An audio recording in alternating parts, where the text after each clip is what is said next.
La mañana amaneció tranquila, con un sol tímido que apenas iluminaba las macetas del balcón.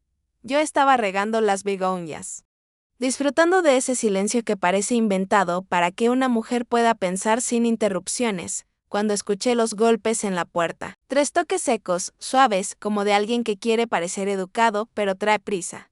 Al abrir, me encontré con Julián, el flamante esposo de mi hija Camila.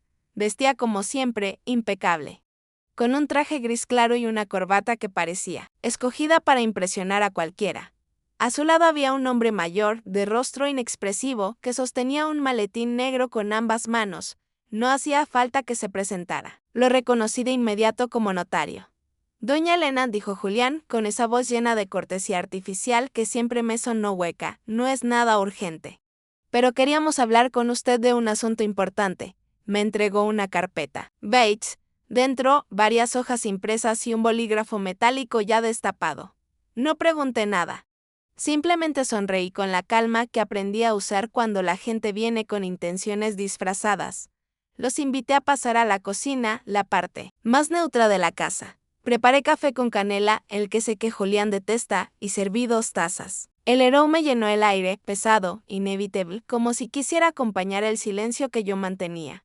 Mientras bebían a medias, Julián comenzó a hablar de previsión, tranquilidad, orden, palabras suaves que escondían un trasfondo duro. Yo hojé las páginas sin necesidad de leer cada línea. Entendí de inmediato lo que pretendían, un poder notarial absoluto. Eso significaba control total sobre mis cuentas, mis propiedades, mis decisiones médicas. Incluso la disposición de mis bienes sin consultarme. Julián hablaba como si me estuviera ofreciendo un salvavidas. Es solo una formalidad, suegra, decía, para cuando usted lo necesite, más adelante, sin urgencias. El notario asentía en silencio, como un cómplice entrenado. Yo asentí con la cabeza como quien escucha el pronóstico del clima. Les agradecí el gesto, tomé la carpeta y les dije que lo pensaría, que prefería leerlo con calma antes de firmar cualquier cosa. Julián insistió un poco más, con esa falsa modestia de vendedor que cree estar siendo amable, pero no forzó. Finalmente, se levantó, me dio un beso tibio en la mejilla y se marchó acompañado del notario. Cerré la puerta con suavidad. La carpeta quedó sobre la mesa junto a un frutero con manzanas verdes. No la toqué. No porque dudara, sino porque ya sabía que esto sucedería. Lo había presentido mucho antes. Incluso antes de la boda de mi hija. Recordé ese día con una claridad que me dolía.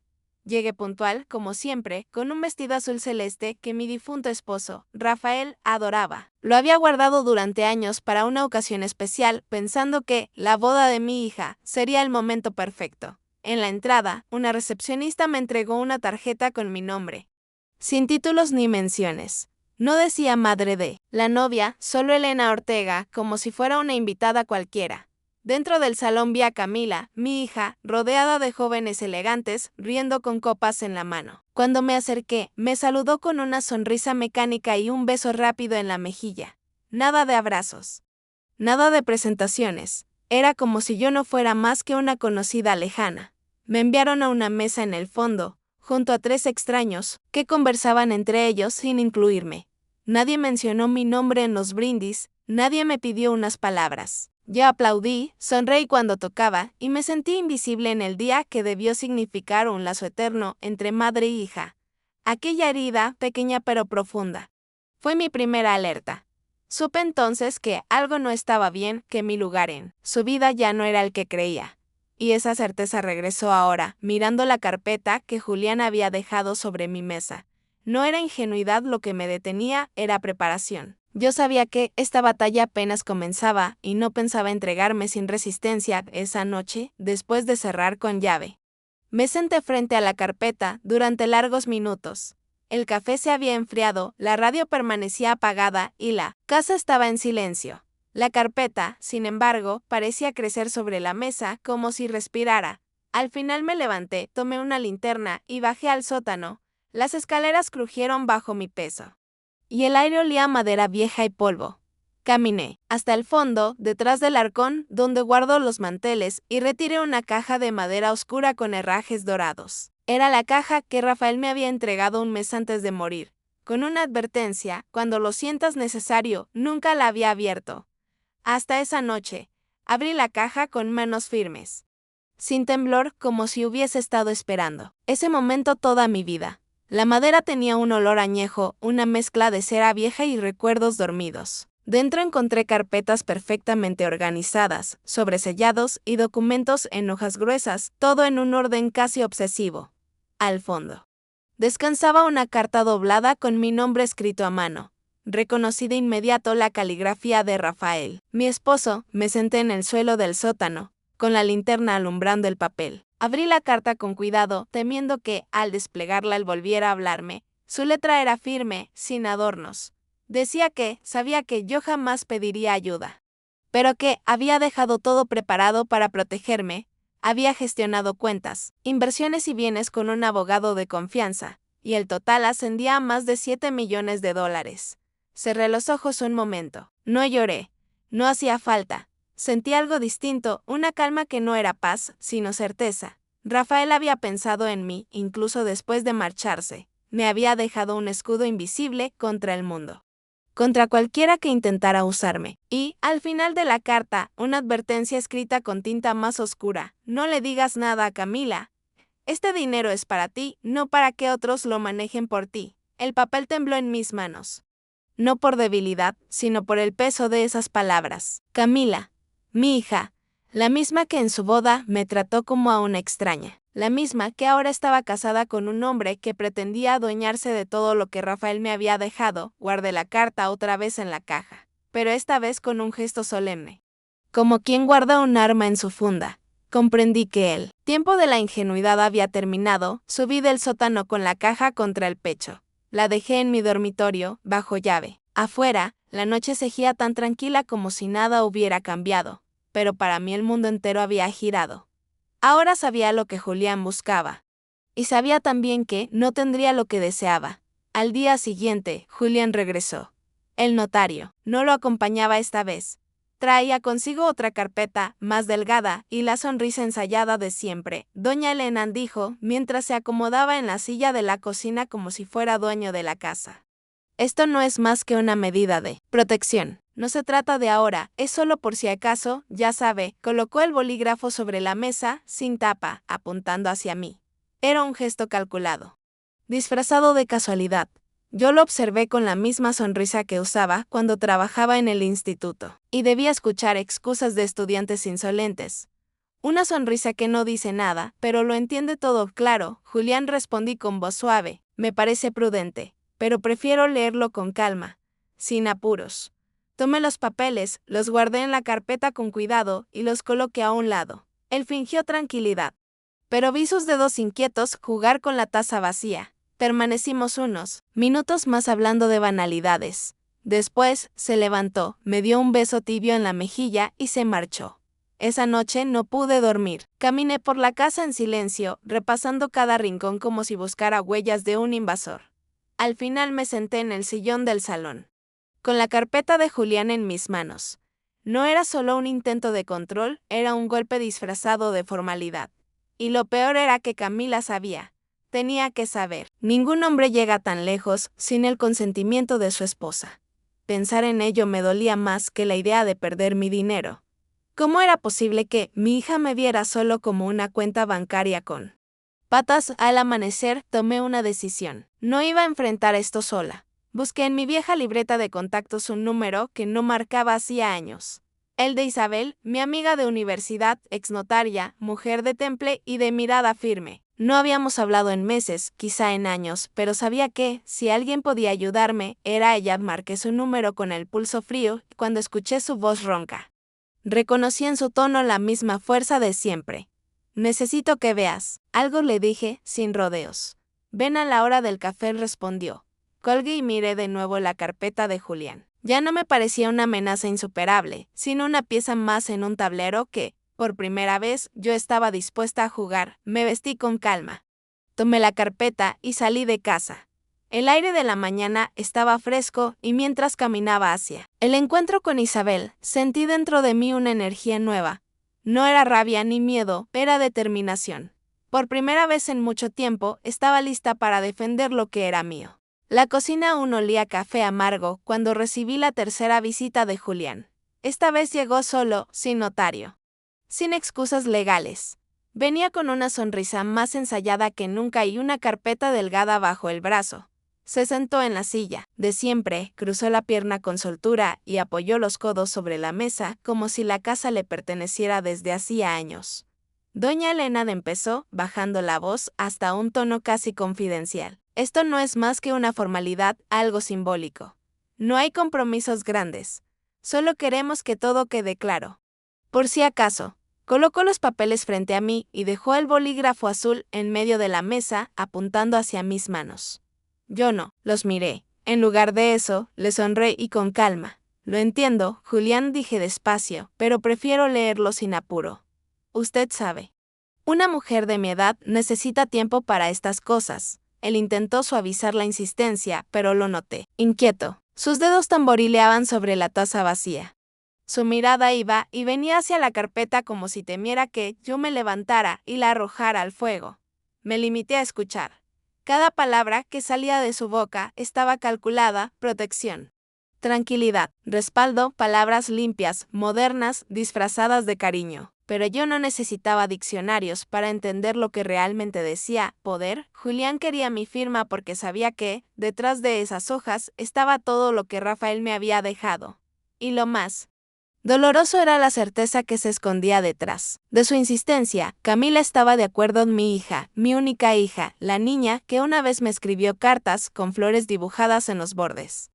Ahora compartía la ambición de un hombre que apenas conocí hacía 2 años. Mientras Julián hablaba, yo recordaba su boda. Recordaba cómo me habían relegado a una mesa de desconocidos, como mi nombre en la tarjeta de entrada parecía el de una invitada cualquiera. Como mi hija había pasado frente a mí como si fuera una sombra más. Esa indiferencia, en su momento, me había dolido como un puñal. Ahora comprendía que no era descuido, era parte de un plan. Respiré hondo y le devolví la carpeta con un gesto sereno. Lo pensaré, repetí. Él sonrió, pero en su mirada no había gratitud, sino frustración.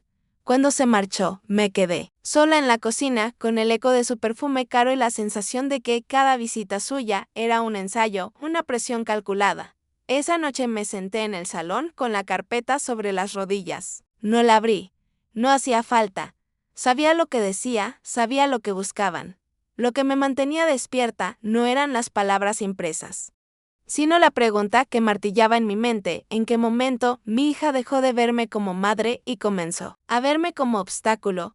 El reloj marcaba las 2 de la mañana cuando decidí que no podía seguir dudando. Tenía que actuar. Tenía que proteger lo que Rafael me había dejado, no por avaricia, sino por respeto a su memoria. Y, sobre todo, por respeto a mí misma. Al amanecer, guardé los documentos en una carpeta negra, la misma donde aún conservo las boletas de primaria de Camila. Me pareció casi irónico, en ese mismo objeto donde guardaba los logros de mi hija. Ahora llevaba la prueba de su traición. Conduje hasta el pueblo donde vivía Isabel, mi vieja amiga. Su casa olía a hierbas secas y café sin azúcar. El reloj de pared marcaba los minutos en voz baja, mientras ella revisaba cada hoja con paciencia. Su expresión apenas cambió, salvo por un leve fruncir de labios. Cuando terminó, dejó los documentos sobre la mesa y me miró directamente a los ojos. Esto no es protección, Elena, me dijo con voz firme, esto es absorción. Sus palabras cayeron como piedras en un pozo. Yo ya lo sabía. Pero escucharlo de ella me dio una certeza. Diferente. ¿Y qué puedo hacer?, pregunté. Isabel respiró hondo, se acomodó las gafas y me explicó con calma: podíamos crear un fideicomiso privado en México, fuera del alcance de cualquier intento de manipulación. Todo lo que Rafael había dejado pasaría a ese espacio, legal, intocable para Julián o incluso para Camila. La escuché en silencio, cada palabra clavándose en mi mente como un clavo necesario. Cuando terminó, asentí sin dudar. Hagámoslo, dije. Firmamos los primeros documentos esa misma tarde. Isabel los archivó en un sobre grueso que selló con cera roja. Al despedirme, me abrazó con la misma fuerza de hace 20 años. Sus brazos estaban más frágiles, pero su mirada seguía siendo tan aguda como siempre. Esa noche, al volver a casa, sentí por primera vez en mucho tiempo que no estaba improvisando, que había un plan. Y, aunque sabía que la guerra apenas empezaba, también sabía que ya no estaba sola en el campo de batalla. El día que fui a ver a Isabel amaneció nublado. como si el cielo supiera lo que estaba por revelarse. Su casa estaba igual que siempre, una entrada estrecha cubierta de macetas con geranios. Paredes con olor a humedad y ese silencio particular de los hogares donde se ha aprendido a vivir en calma. Me recibió con un abrazo corto, de esos que no necesitan palabras. Al sentarnos en su comedor, encendió una lámpara de mesa que proyectaba un círculo cálido sobre los papeles que yo había traído. Sus manos, todavía firmes a pesar de los años. Revisaron hoja por hoja, lo intuía, pero ahora lo confirmo, dijo al terminar. Julián ha maquillado un contrato de cesión de bienes bajo la fachada de protección patrimonial. Si firmas esto, Elena, no solo pierdes el control de lo tuyo, pierdes tu nombre. Sentí un escalofrío recorrerme la espalda. Yo ya lo sabía, en el fondo, pero escucharlo de su voz fue como escuchar una sentencia irrevocable. ¿Y Camila?, pregunté casi en un susurro. ¿Sabrá ella lo que contiene? Isabel me miró con una mezcla de ternura y severidad.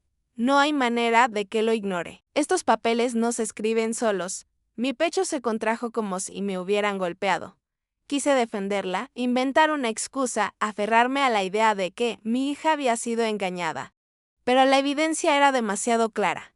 Camila no solo lo sabía, sino que lo aprobaba. Respiré hondo y apoyé la frente sobre mis manos. Isabel me dejó unos segundos de silencio y luego habló con calma, como quien ofrece una salida a un prisionero. No estás desarmada, Elena. Escúchame bien. Aún tienes opciones.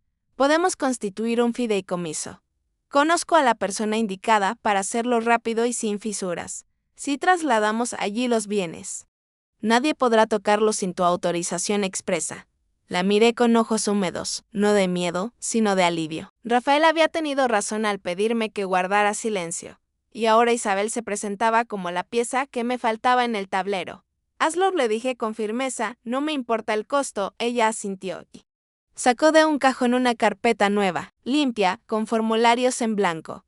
Mientras escribía, me explicó los pasos: transferencia de activos, designación de beneficiaria única, cláusulas de irrevocabilidad, palabras técnicas que sonaban como una barrera indistractable. Al final, me pidió mi firma. Tomé la pluma sin dudar. Sentí el mismo temblor que cuando firmé mi acta de matrimonio con Rafael. Pero esta vez no era ilusión lo que me invadía, sino determinación. A partir de ahora, Elena, me dijo Isabel mientras sellaba los documentos, con su puño firme, nadie podrá arrebatarte lo que es tuyo. Cuando salí de su casa, la tarde ya había caído. El aire olía a tierra mojada, como si el cielo hubiera decidido bendecir mi decisión. Caminé despacio, con el sobre en la mano. No era solo un paquete de papeles, era mi escudo. Al llegar a casa, encontré un mensaje de voz en el teléfono. Fijo. Era Camila. Su tono era frío, casi administrativo. Mamá, Julián y yo queremos cenar contigo mañana. Nada formal, solo familia. Colgué sin borrar el mensaje. Sabía lo que significaba, un nuevo intento, un nuevo disfraz para la misma presión. Pero esta vez yo no iba a presentarme como víctima. Esta vez, yo era la que llevaba un secreto bajo el brazo. Me acosté temprano, aunque el sueño no vino. Pasé horas recordando a la pequeña Camila, la que me pedía cuentos antes de dormir, la que corría al jardín con su vestido lleno de tierra, la que me abrazaba fuerte cuando tenía pesadillas. ¿En qué momento había desaparecido esa niña? Cuando se transformó en la mujer capaz de planear, junto a su marido, el despojo de su propia madre. Me dolía aceptarlo. Pero comprendí que mi hija ya no era mi hija. Era socia de un hombre, que medía el cariño en billetes y en escrituras. Al amanecer, me miré al espejo. Mis ojos tenían sombras, pero también un brillo nuevo. Había tomado la decisión correcta. Isabel me había dado las armas. Y ahora debía aprender a usarlas. La cena sería el escenario perfecto. Ellos intentarían tenderme una trampa y yo les mostraría que la presa sabía defenderse. Mientras servía café, repasé mentalmente mis movimientos. No levantaría la voz, no mostraría rencor. Sería educada, cordial, pero firme. Ellos no tenían que saber lo que yo había hecho, solo que ya no podían manipularme. La guerra silenciosa había comenzado.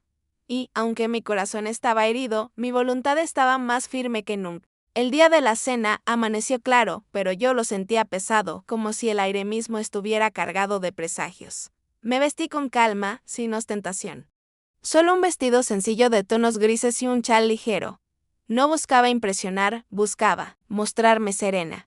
El camino hacia la casa de Camila me resultó extraño. Era un vecindario nuevo, de casas modernas y frías, con jardines demasiado perfectos, sin la calidez de los viejos patios donde crecimos. El portón se abrió automáticamente y el eco de mis pasos en la entrada me recordó que yo era una invitada, no una madre recibida con cariño.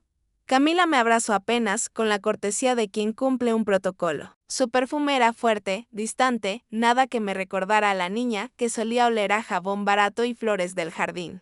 Julián apareció detrás de ella, con su sonrisa impecable. Traje sin arrugas y ese brillo en los ojos que no era alegría, sino ambición disfrazada. «Qué gusto tenerte aquí», doña Elena dijo como si yo fuera una vecina y no la madre de su esposa. Me condujeron al comedor. La mesa estaba servida con cuidado, copas altas, manteles caros. Parecía más una reunión de negocios que una cena familiar. Me senté frente a ellos, con la espalda recta y el corazón firme. La comida comenzó con banalidades, el clima, las flores del jardín, viajes planeados. Yo respondía con sonrisas suaves, pero por dentro contaba los segundos, esperando el momento en que la conversación mostraría su verdadero rostro. No tardó en llegar. «Mamá», dijo Camila, bajando la mirada hacia su plato, «hemos estado pensando en tu futuro. Sabemos que a veces la vida puede complicarse y queremos que tengas seguridad». Julián asintió, tomando la palabra con esa voz calculada que ya me era familiar. Lo que Camila quiere decir es que nos preocupa que todo lo que construyó don Rafael quede enredado en trámites. Si firmaras unos documentos, podríamos ayudarte a administrarlo mejor. Todo en familia, claro. Sentí un nudo en el estómago, no de miedo, sino de rabia contenida. Me limité a tomar un sorbo de agua antes de responder. «Les agradezco su preocupación», dije con tono pausado, pero ya tomé medidas. El silencio que siguió fue denso, casi sólido. Camila me miró con sorpresa, Julián con una chispa de irritación mal disimulada. «¿Medidas?», preguntó él, arqueando una ceja. Sí, respondí con calma, consulté con alguien de confianza y ya organicé todo. No necesitan preocuparse. Clavé mis ojos en los de mi hija. Ella desvió la mirada, incómoda. En ese gesto vi lo que necesitaba, confirmación. Ella lo sabía. Sabía que Julián estaba detrás de todo y aún así lo apoyaba. La conversación siguió, pero ya nada fue igual. Intentaron retomar la cordialidad, sirviendo vino, preguntando por cosas triviales, pero cada palabra estaba impregnada de incomodidad. Yo, por mi parte, me mantuve firme, con la seguridad de quien guarda un secreto.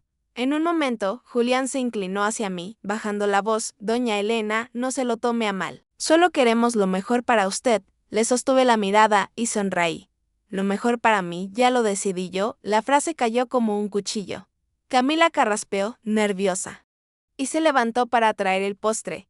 Yo aproveché ese instante para observar a Julián con detenimiento. Su máscara de amabilidad tenía grietas. Bajo la sonrisa había frustración, y bajo la frustración, ira. La cena terminó pronto. Me despidieron con abrazos tibios y promesas vacías de volver a vernos pronto al salir de la casa. Sentí el aire fresco de la noche como un alivio. Conduje de regreso, pensando en lo que había visto en sus ojos. Julián no se detendría. Y lo que era peor, Camila estaba dispuesta a seguirle el juego. Esa noche no dormí. Caminé de un lado a otro en mi sala, con el corazón pesado. Pensaba en la pequeña Camila, la que me pedía que le cantara antes de dormir. ¿Qué había pasado con ella? ¿Dónde se había perdido en el camino? Cuando por fin me senté, miré la caja de Rafael en mi habitación y recordé sus palabras. «No le digas nada a Camila». Ahora lo entendía todo. No era una recomendación, era un presagio. Mientras la madrugada avanzaba, tomé una decisión. La cena había sido un aviso. Si ellos habían jugado su carta, yo jugaría la mía. Y esta vez, no pensaba mostrar piedad. La mañana después de la cena amaneció distinta. No había sol, solo un cielo encapotado y un silencio extraño en la calle, como si el pueblo entero se hubiese puesto de acuerdo en callar. Preparé café, pero apenas probé un sorbo. Algo dentro de mí sabía que ese día marcaría un antes y un después. El teléfono sonó a las 8:17 de la mañana. Era un mensaje de Julián. «Lo hiciste más difícil de lo que tenía que ser». No había saludo, ni firma, ni explicación, solo esa frase seca, como un golpe en la espalda. Lo leí una sola vez y lo dejé en la mesa.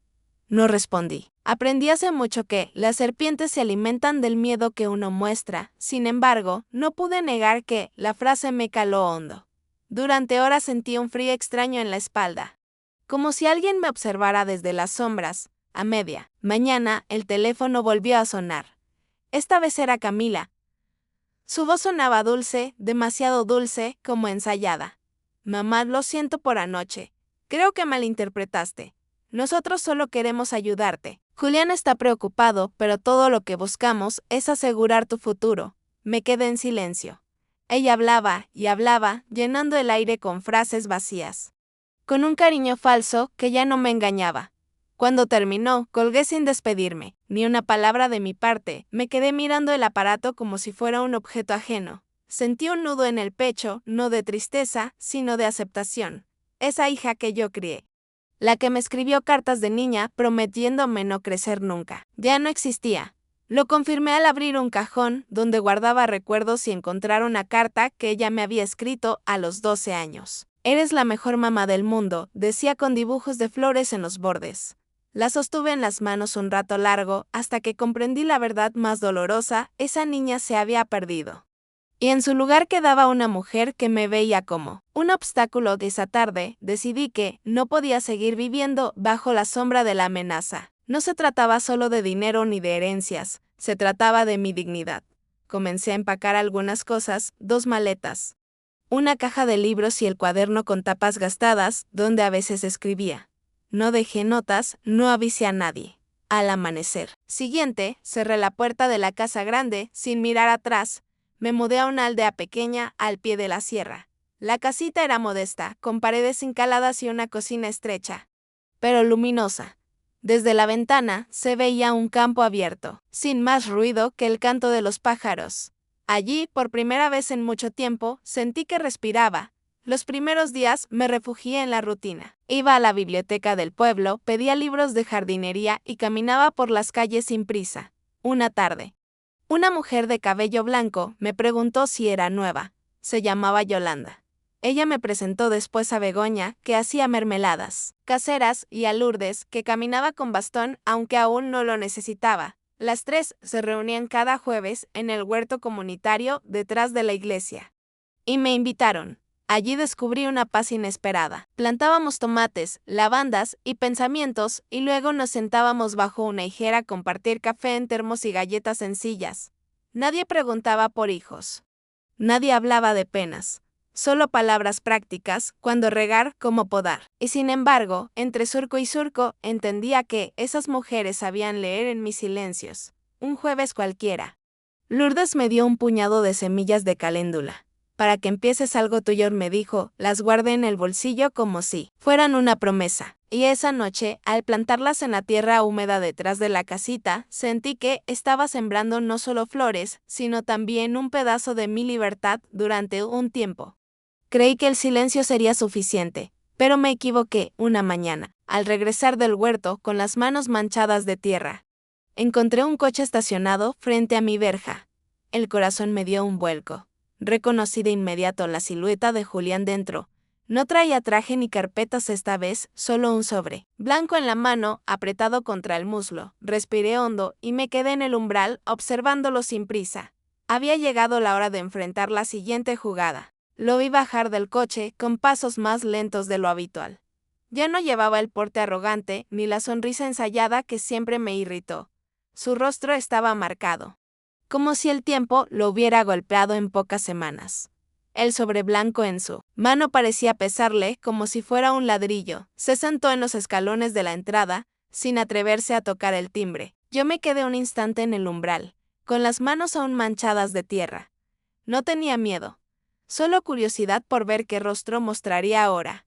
Cuando me acerqué, levantó la vista. Sus ojos estaban apagados, sin ese brillo codicioso que tanto lo delataba. Lo siento, doña Elena, murmuró casi en un susurro. Me equivoqué, no supe si reír o sentir compasión. Durante meses había tratado de arrancarme lo poco que me quedaba, y ahora venía con palabras blandas. Como un niño que pide perdón después de romper un jarrón. Se pasó la mano por el cabello, nervioso, y continuó. Estaba cegado, presionado por cosas que ahora parecen absurdas. Fui un necio. y sé que ya no tengo derecho a pedir nada. Extendió el sobre hacia mí. Pero no lo tomé. Lo dejó sobre el escalón, entre los dos, como si fuera una ofrenda. Aquí está todo, añadió. Papeles, documentos, pruebas de lo que hice. No me quedo con copias. No quiero seguir con esto. Guardé silencio. Lo miré fijamente, tratando de descubrir la mentira detrás de cada palabra. Julián bajó la vista, incapaz de sostener mi mirada. Por un instante, parecía un hombre derrotado, se levantó con lentitud. Antes de marcharse, me miró una última vez, sé que ya no tengo perdón, pero al menos quería decirlo. Y sin más, caminó hacia el coche y se fue sin mirar atrás. Me quedé sentada en los escalones, con el sobre a mi lado. El viento soplaba suave y los pájaros cantaban como si nada hubiera pasado. Lo tomé en mis manos, no pesaba mucho, pero sentí como si llevara dentro todos los años de dolor acumulado. Entré en la casa y lo coloqué sobre el aparador, junto a unas velas sin usar y una carta vieja que nunca envié. No lo abrí. No todavía. Me preparé un té de jazmín y me senté frente a la ventana. El vapor me envolvía el rostro mientras pensaba en lo ocurrido. ¿Era posible que realmente hubiera desistido? ¿O era otra jugada, disfrazada de rendición? La paz que tanto había buscado parecía más cerca, pero aún dudaba. La experiencia me había enseñado que las personas como Julián no cambian de un día para otro. Y, sin embargo, había algo distinto en su mirada, algo que no supe descifrar del todo esa noche. Cuando cerré las cortinas, sentí un espacio nuevo en el pecho. No era alivio completo, pero sí una tregua. Por primera vez en mucho tiempo, pensé que quizás el final de esta historia no estaría marcado por la venganza, sino por el silencio. Y ese silencio, al fin, podía ser mío. El sobre permaneció sobre el aparador varios días, como una presencia silenciosa que me seguía de habitación en habitación. No lo abrí de inmediato. Lo observaba de reojo mientras encendía el fuego, mientras regaba las caléndulas que empezaban a brotar, mientras doblaba la ropa limpia. Era como si esperara que él mismo hablara, que revelara su contenido sin necesidad de mis manos. Una tarde de domingo, cuando la luz entraba suave por la ventana, decidí hornear un pastel de almendra. No era mi cumpleaños, ni un aniversario, ni ninguna fecha especial. Solo un impulso. Mientras batía la mantequilla con el azúcar, sentí que no cocinaba un postre, sino un gesto de afirmación. Una manera de recordarme que todavía estaba aquí, viva, con mis propias decisiones. Cuando el aroma dulce llenó la casa, puse el pastel en la mesa junto a una vela blanca. La encendí sin pedir deseos, solo con la intención de marcar un momento.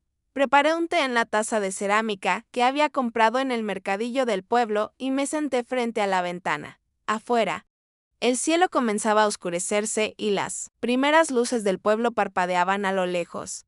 Fue entonces cuando abrí el cuaderno de tapas gastadas. No escribí un balance ni una reflexión para los demás. Escribí una carta para mí, para la mujer que fui hace 20 años, la que siempre pedía permiso, la que se disculpaba por tener dudas, la que soportaba el desprecio en silencio. Le hablé con ternura.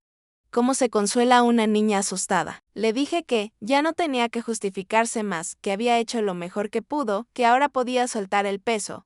Al terminar, cerré el cuaderno y apagué la vela con un soplido corto. El silencio que siguió fue tan profundo que parecía música. Nadie aplaudió, nadie brindó, pero por primera vez en mucho tiempo, no lo necesité entonces y solo entonces. Tomé el sobre, lo abrí con calma, sin prisa, sin miedo. Dentro había documentos, copias de poderes notariales, extractos de cuentas, incluso una carta de Julián escrita a mano. La leí con atención. No era una trampa, ni un chantaje, ni una amenaza. Era un reconocimiento de su derrota. Decía que comprendía el daño que había causado, que ya no quería seguir. No pedía perdón. Pero tampoco exigía nada. Guardé los papeles en un cajón, sin sentir la necesidad de mostrarlos a nadie. El sobre ya no tenía poder sobre mí. Me serví otra taza de té y comí un pedazo de pastel. El silencio de la casa me envolvía como una manta ligera. Por primera vez, en muchos años, no sentía miedo, ni rencor, ni siquiera necesidad de venganza. Lo único que sentía era espacio, un lugar dentro de mí que al fin podía llenarse de paz esa noche antes de dormir. Miré por la ventana hacia el campo abierto. El viento movía las ramas de los árboles y las estrellas brillaban como si quisieran recordarme que la vida seguía. Sonreí para mí misma, la historia no había terminado con gritos, ni con juicios, ni con venganzas. Había terminado con algo mucho más poderoso, mi libertad. Así, la historia de Elena nos deja una lección clara, no siempre la venganza necesita sangre ni gritos. A veces, la mejor revancha es el silencio, la dignidad y la fuerza de seguir adelante sin permitir que otros manipulen nuestra vida. Julián intentó quitarle todo, incluso la confianza de su propia hija. Pero al final, ella descubrió que el verdadero poder no estaba en los millones heredados, sino en la libertad de decidir por sí misma. ¿Cuántas veces permitimos que otros tomen decisiones por nosotros? ¿Cuántas veces callamos cuando deberíamos decir basta? Elena nos recuerda que nunca es tarde para recuperar la voz, para dejar atrás las cadenas del miedo y escribir un nuevo comienzo. Si esta historia te conmovió, si alguna frase se quedó resonando en tu mente, entonces ya eres parte de esta comunidad de historias que tocan el corazón y despiertan reflexiones. Suscríbete al canal, activa la campanita y acompáñanos en cada relato. Aquí encontrarás más historias de engaños, secretos y resiliencia, contadas con el alma. No olvides dejar tu comentario, ¿qué hubieras hecho tú en el lugar de Elena? Nos vemos en el próximo capítulo porque aún quedan muchas verdades por descubrir.